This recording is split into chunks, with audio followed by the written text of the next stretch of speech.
नमस्कार, खबर उत्तराखंड में स्वागत है आपका। मैं हूं आपके साथ सपना दीपक मद्देशिया। बुलेटिन की शुरुआत करेंगे उधम सिंह नगर के खटीमा में कई जगहों पर 10वें अंतर्राष्ट्रीय योगा दिवस के अवसर पर योग शिविर का आयोजन किया गया और इसी क्रम में आपको बता दें, बीजेपी कार्यकर्ताओं और विभिन्न समाज के लोगों ने बीजेपी प्रदेश कार्यकारिणी स्वास्थ्य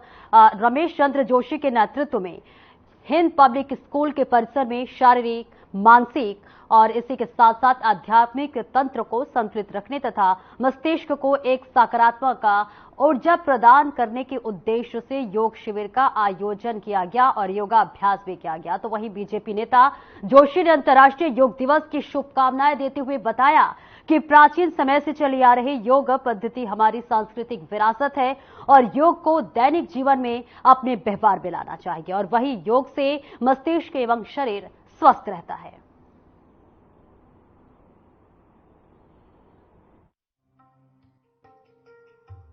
मैं सबसे पहले आप मीडिया बंधुओं के माध्यम से इस पूरे प्रदेश की और देश की जनता को हार्दिक शुभकामनाएं देता हूं 10वें अंतर्राष्ट्रीय योग दिवस की। और माननीय प्रधानमंत्री जी द्वारा योग को जो अंतर्राष्ट्रीय स्वरूप प्रदान किया गया, उसी परिप्रेक्ष्य में आज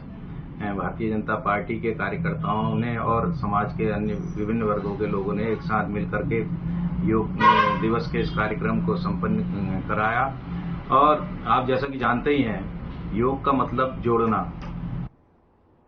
तो देखिए, योग कार्यक्रम को लेकर लगातार इस तरह की तस्वीरें भी सामने आ रही है और कल यानी कि 21 जून को अंतर्राष्ट्रीय योगा दिवस था और इस मौके पर देखिए देश के अलग अलग राज्यों से तमाम लोगों ने योगा किया और उसकी तस्वीरें भी साझा की। आपको बता दें, कल यानी कि 21 जून को अंतर्राष्ट्रीय योग दिवस था और इस मौके पर देश के प्रधानमंत्री नरेंद्र मोदी ने भी जम्मू कश्मीर में योगाभ्यास किया और इसी के साथ साथ योगाभ्यास करते हुए लोगों से अपील की कि देखिए, योग को हमें अपने दैनिक जीवन में हमेशा उतारना चाहिए और ये एक दिन की बात नहीं होती है, बल्कि हमेशा नियमित रूप से हमें योगा अभ्यास करना चाहिए। क्योंकि देखिए, योग करने से न सिर्फ शरीर स्वस्थ रहता है बल्कि मन की भी जो संतुलन है वो भी एक दिशा में चलती है और संतुलित रहता है। तो देखिए, ये योगा अभ्यास की वो तस्वीरें हम आपको दिखा रहे हैं जो अंतर्राष्ट्रीय योगा दिवस पर जो है देश के अलग अलग हिस्सों में तमाम लोगों ने किया। और आपको बताते चले कि इस मौके पर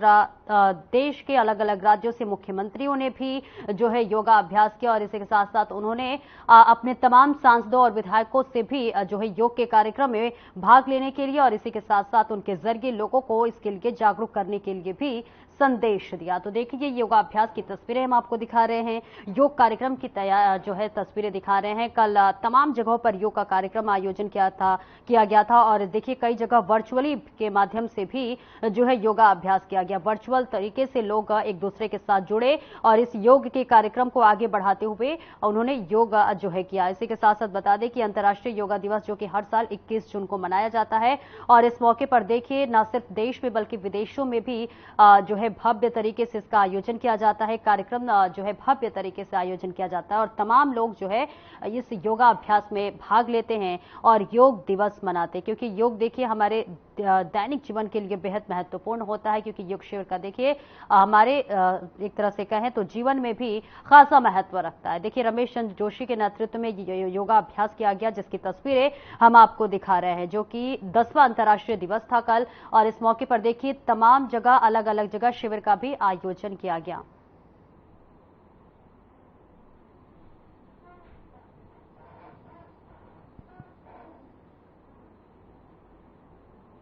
और इस बीच बड़ी खबर आ रही है, आपको बताते चले, धामी सरकार की पहली कैबिनेट बैठक की गई है और लोकसभा चुनाव के बाद देखिए ये पहली बैठक है। राज्य सचिवालय में 1 बजे ये बैठक होने वाली है। तो वहीं सीएम धामी की अध्यक्षता में ये बैठक होगी और कई विभागों के जो है इसमें लोग शामिल हो सकते हैं। तो वहीं प्रस्ताव निकायों में देखिए ओबीसी आरक्षण लागू करने पर भी चर्चा हो सकती है, तमाम बातों का भी जिक्र किया जा सकता है। वहीं विशेषज्ञ चिकित्सकों के लिए भी सभी आयु के वर्ग पर जो है कैबिनेट प्रस्ताव ला सकती है। तो देखिए, लोकसभा चुनाव के बाद से ये बेहद महत्वपूर्ण बैठक मानी जा रही है। कुछ देर में ये बैठक होने वाली है और जिसमें मुख्यमंत्री पुष्कर सिंह धामी भी शिरकत करने वाले हैं और ये जो पूरा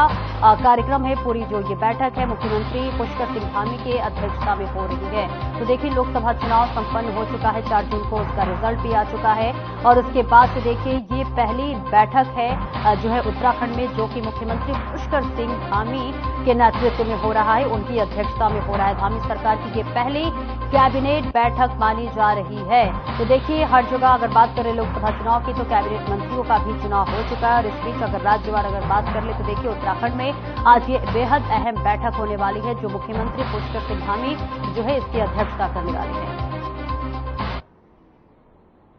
और आगे बढ़ते हैं, उत्तराखंड कांग्रेस के प्रदेश अध्यक्ष करण माहरा ने आंदोलन का ऐलान किया है। जी हां, उन्होंने देश भर में नीट यूजी और यूजीसी नेट की परीक्षा को लेकर उठे विवाद को लेकर बीजेपी की सरकारों पर युवाओं के हितों में से खिलवाड़ करने का आरोप लगाया है और इसके साथ ही शैक्षणिक संस्थानों में संघ पृष्ठभूमि के लोगों को नियुक्ति पर भी करण माहरा ने सवाल उठाए हैं। करण माहरा ने कहा कि पूरे देश के युवा एक के बाद एक पेपर लीक होने से परेशान है और वे खुद को ठगा सा महसूस कर रहे हैं और कई साल की मेहनत करने के बाद जब मालूम पड़ता है कि परीक्षा कड़ी मेहनत से की गई है और उसका पेपर लीक हो गया है तो युवा निराश हो जाते हैं, हताश हो जाते हैं और इसके लिए देखिए सीधे तौर पर केंद्र सरकार जिम्मेदार है, ऐसा करण माहरा का बयान सामने आया है। सुनिए।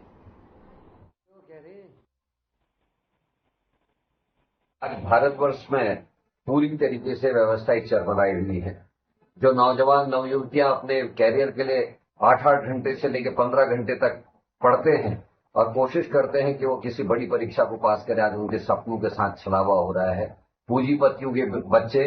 और हाकम सिंह जैसे लोग उनके हकों को छीनने के लिए रणनीतियां तैयार कर रहे हैं। भारतीय जनता पार्टी की सरकार ने पूरे देश में व्यापम के बाद लगातार इस तरह के घोटाले करने शुरू किए। उत्तराखंड में इसकी बानगी के रूप में आप देखें SSSC भर्ती घोटाला और पटवारी पेपर लीक।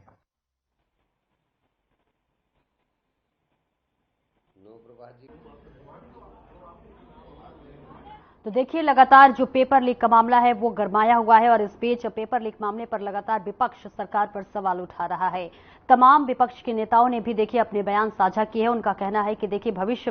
के साथ खिलवाड़ हो रहा है युवाओं के, क्योंकि देखिए वो 8 घंटे 10 घंटे मेहनत करके पढ़ाई करते हैं और जब उन्हें मालूम चलता है कि पेपर लीक हो गया है तो देखिए जो युवा है वो बेहद हताश और निराश हो जाते हैं। वहीं विपक्ष का कहना है कि एक तो खुद सरकार में जो है नौकरी मिलना इस समय बहुत मुश्किल है और ऐसे में देखिए पेपर लीक लगातार हो रही है और क्योंकि देखिए नीट का पेपर जब लीक हुआ तो ये मामला अभी शांत भी नहीं हुआ था, तो ऐसे में नेट का पेपर भी लीक हो गया। तो ऐसे में तमाम वो युवा जो कि अपने भविष्य को अपने जहन में रखते हुए तैयारी करते हैं, कई सालों तक मेहनत करते हैं और जब वो परीक्षा देकर आते हैं और ऐसे में पता चलता है कि पेपर लीक हो गया है तो कहीं ना कहीं वो बेहद हताश और निराश हो जाते हैं।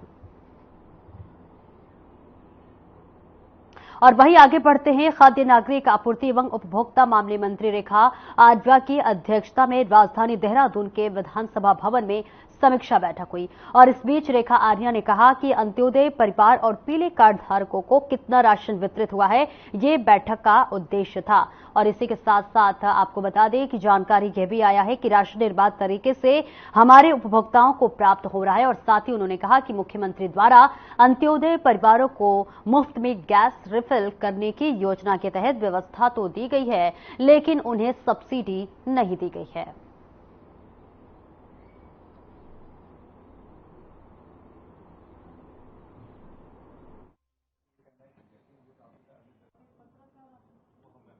देखिए, आज आचार संहिता के उपरांत में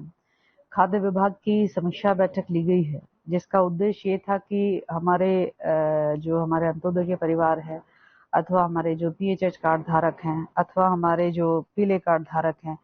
आखिरकार उनको राशन की उपलब्धता कितनी प्रतिशत या 100% उनको उपलब्ध हो पाया है, नहीं हो पाया है, क्या स्थिति है, यह जानने का विषय था। और जानकारी में आया कि राशन निर्बाध तरीके से हमारे कार्ड धारकों को प्राप्त हो रहा है। इसके साथ ही यह भी चिंता एक मुझे थी कि जो हमारे अंत्योदय के परिवार है जिनको कि मुफ्त में गैस रिफिल करने की योजना माननीय मुख्यमंत्री जी की ओर से व्यवस्था दी गई।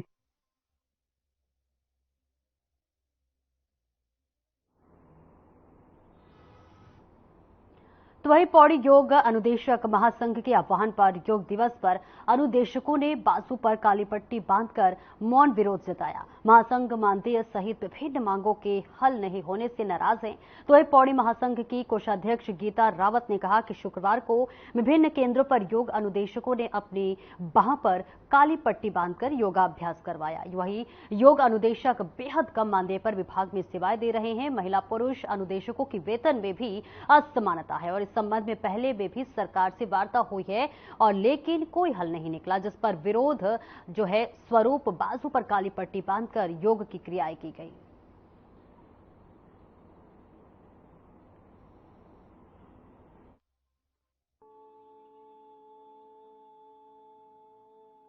और मैं योग अनुदेशक हूँ पोखरिकेत पाबू ब्लॉक में, और राजकीय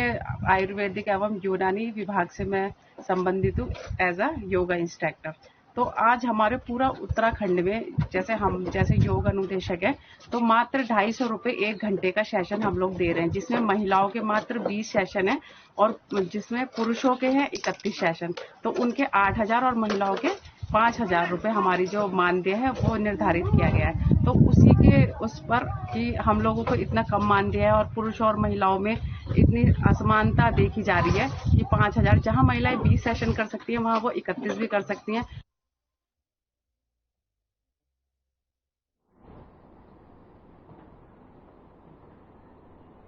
तो एक विश्व प्रसिद्ध जागेश्वर धाम में 15 जुलाई से श्रावणी मेले का आयोजन होता है, जो पूरे सावन के महीने चलता है और इस मेले में पूरे भारत के श्रद्धालु पहुंचते हैं। और इसे लेकर जिलाधिकारी विनीत तोमर ने मंदिर समिति और पुजारियों के साथ एक बैठक की, जिसमें मेले की तैयारी को लेकर जिलाधिकारी ने मंदिर समिति और प्रशासन के अधिकारियों को मंदिर की व्यवस्थाओं और साफ सफाई के साथ श्रद्धालुओं की उचित व्यवस्था करने के निर्देश दिए। जिलाधिकारी ने बताया कि यहां पर आने वाले श्रद्धालुओं को किसी प्रकार की कोई दिक्कत ना हो, इसके लिए अभी से तैयारी की जा रही है ताकि मेला भव्य हो सके।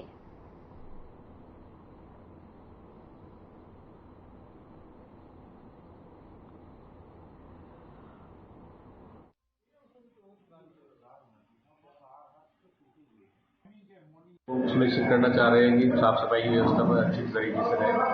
पार्किंग की व्यवस्था अच्छी रहे, ट्रैफिक की वजह से किसी को कोई प्रॉब्लम ना रहे, और जो यहाँ पर लोकल एम्प्लॉयमेंट जनरेट होता है, जो फंड लगते हैं, उनकी व्यवस्था भी सुचारू रूप से चलती रहे। और खासकर हम लोगों का प्रयास ये रहेगा और सभी को इसी दिशा में निर्देश भी दिए गए हैं, मंदिर समिति की ओर से भी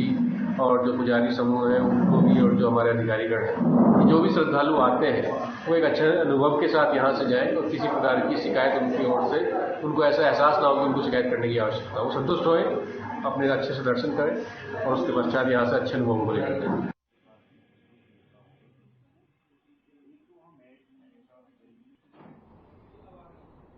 तो वहीं बिंदु खत्ता को राजस्व गांव बनाए जाने सहित मानसून सीजन से पहले नगर और आसपास के क्षेत्रों में होने वाले व्यापक जलभराव की समस्या के समाधान को लेकर जिलाधिकारी वंदना लालकुआ पहुंची और इस दौरान उन्होंने राजीव नगर, बंगाली कॉलोनी सहित राजकीय प्राथमिक विद्यालय रेलवे का निरीक्षण किया और यहां होने वाले जलभराव की समस्या के समाधान हेतु संबंधित विभाग के अधिकारियों को निर्देशित करते हुए कहा कि मानसून सीजन से पहले सभी व्यवस्थाएं दुरुस्त कर ले ताकि आम जनमानस को दिक्कतों का सामना न करना पड़े। और साथ ही यहां वन विभाग के गेस्ट हाउस में वन अधिकारी समिति और वन विभाग के अधिकारियों संघ बिंदु खत्ता को राजस्व गांव बनाए जाने को लेकर बैठक की।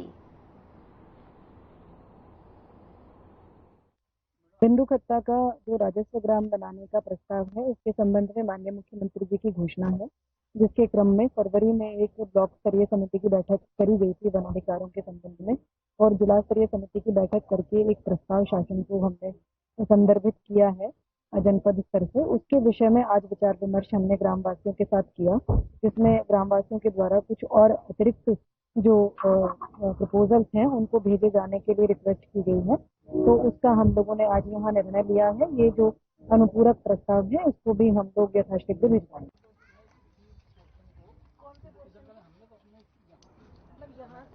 तो वहीं डेंगू और राज चिकनगुनिया को लेकर देहरादून के सीएमओ डॉक्टर संजय जैन ने विभागीय अधिकारियों के साथ समीक्षा बैठक की। वहीं इस बीच डॉक्टर संजय जैन ने कहा कि पूर्व में ही हमारे द्वारा एक्शन प्लान तैयार कर लिया गया था और साथ ही उन्होंने कहा कि इस आशाओं के माध्यम से घर घर जाकर लोगों को डेंगू और चिकनगुनिया के प्रति जागरूक करेंगे और घरों में जहां कहीं भी पानी भरा हुआ होगा उसे हटाने के लिए लोगों को जागरूक करेंगे।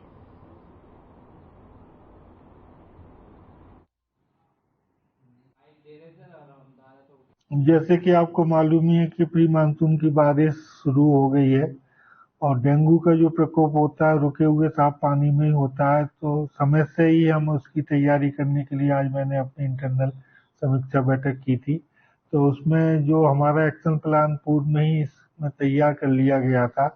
हम मंडे से आशाओं के माध्यम से घर घर जाके लोगों को जागरूक भी करेंगे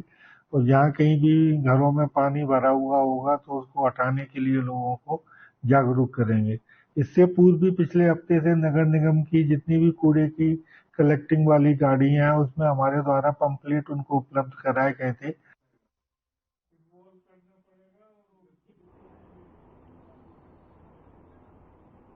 और वहीं अगली खबर पौड़ी से है, जहां पर जिले में बोरीखाल ब्लॉक के फरसाडी क्षेत्र में देखिए गुलदार ने एक युवक पर हमला कर दिया। दरअसल गुलदार के गांव के पास घूम रहा था और जिसको देखकर युवक ने उसको जो है पत्थर मारा, जिसके बाद देखिए गुस्साए गुलदार ने युवक पर हमला कर दिया।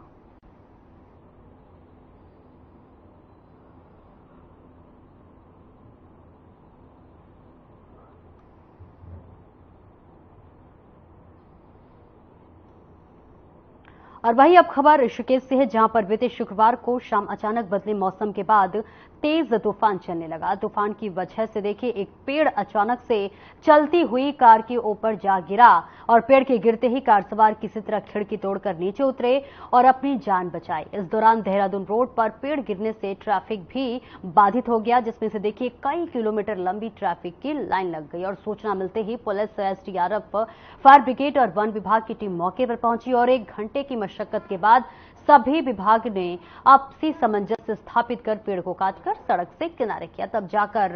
जो है ट्रैफिक सुचारू रूप से चला और जानकारी के मुताबिक कार देहरादून से पौड़ी जा रही थी और कार सवारी को मामूली खरोच आई। ये बताया जा रहा है कि पेड़ करीब 70 साल पुराना होगा।